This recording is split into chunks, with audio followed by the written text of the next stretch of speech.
Jeg hedder Tage Odgaard Nielsen, og jeg er direktør på Frontego.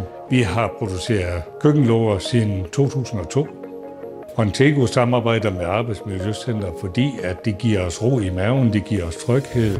Nogle af de ydelser, som Arbejdsmiljøcenter har hjulpet os med, det er en sikkerhedsrondering, hvor vi egentlig har gennemgået alle vores reoler og alle de der forskellige ting, hvor skal det boldes fast i jorden.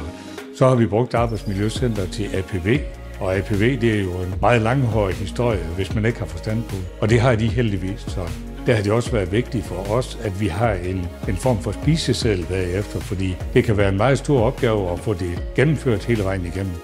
Det betyder rigtig meget for vores medarbejdere, at de også er blevet hørt. Konsulenten fra Arbejdsmiljøcenter har simpelthen interviewet dem rundt ved de forskellige processer. Og det gør jo også, at de føler en vis tryghed, og de føler, at virksomheden tager hånd om det sikkerhedsmiljø, der skal være i en virksomhed. Så det er rigtig, rigtig godt.